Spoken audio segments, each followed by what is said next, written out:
Now, ornament is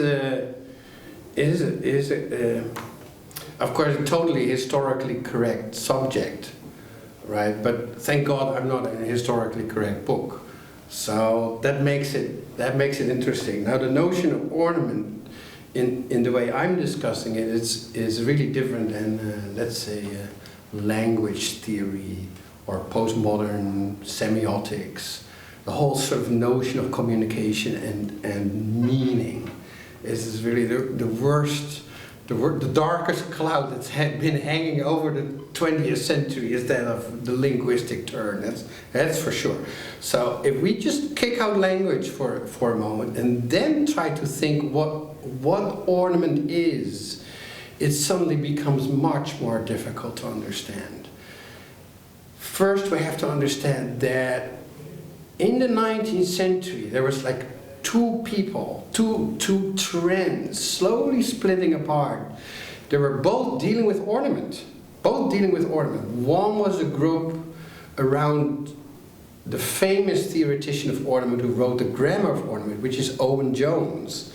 And the other is much closer to John Ruskin, which is William Morris. Now, normally you would think like they're very close in the Victorian age, and there's just like a battle between, let's say, the Oxford School of Ruskin and the South Kensington School of Owen Jones.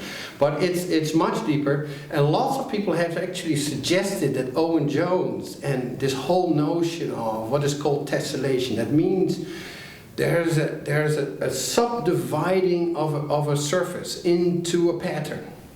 And that can be a pattern of hexagons, of diamonds, or of squares, like we know from our tiled bathrooms or something. And this is an ordered system. And the other is much more complex. That's the vine system of William Morris, so to speak. So one is line-based, the other is sort of surface-based. But there has actually been people that have been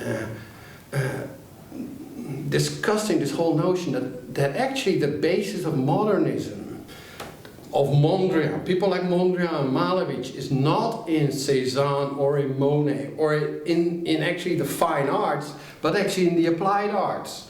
And there's very good arguments for that. So from Owen Jones, we get modernism. Why is that? Because we get this purified notion of the object. It becomes a pure, ordered, informational thing. And the perception of it is what Gombrich calls the sense of order. Can you imagine? So you're looking at something, you're not like, you don't feel a sense of beauty, you don't feel anything, you're just like recalculating the ordered system. It's an informational notion, which they call Gestalt, right? Which is a nightmare. It is a complete nightmare, because we as feeling bodies, as aesthetic bodies, we're suddenly forced to sort of decode this whole thing. Now, modernism basically as a whole is based on that, right?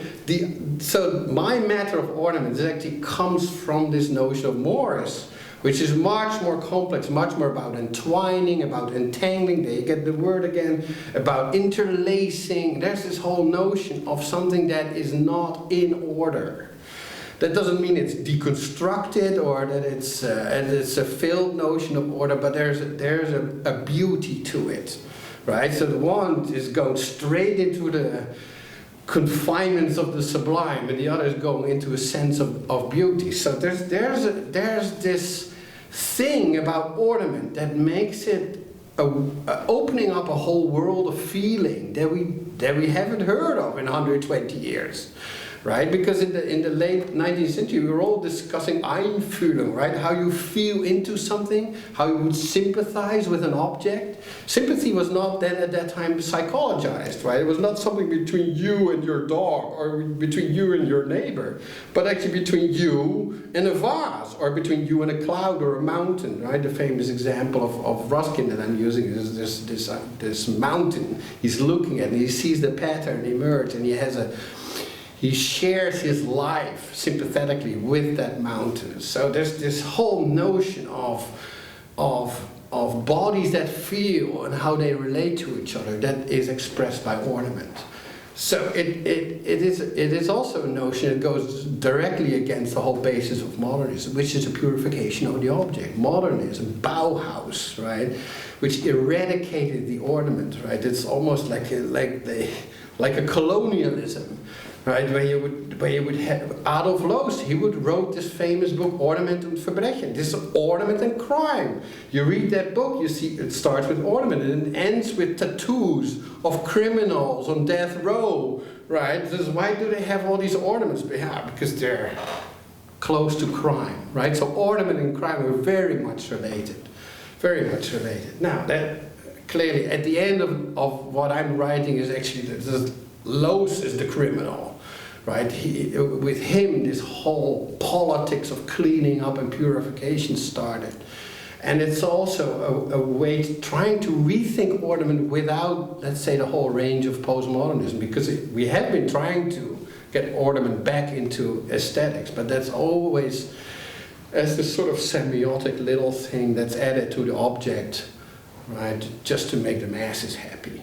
So this is, I'm trying to open up a new sense of ornament, we put in the book some fabulous artworks by Wim Delvoye and Tord Boontje. And what is actually the most interesting, if you see the work of Tord Boontje, it's basically fretwork, right? Fretwork is an ornamental form that you would only see in folklore. Right, you go to northern Russia, they would do fretwork by a handsaw, and they would decorate their houses, their wooden houses with it. And he's using that technique, but without the handsaw. It's a sort of dark ornament. It's really a sort of strange notion that you see all these deer, all these lovely birds and flowers. And in that sense, he is connected to Morris, but it's all made by machines. It's designed on a computer and it's made by a computer. So suddenly we get this notion of craft and of detail and of feeling and of attachment to object, which is really made by machines.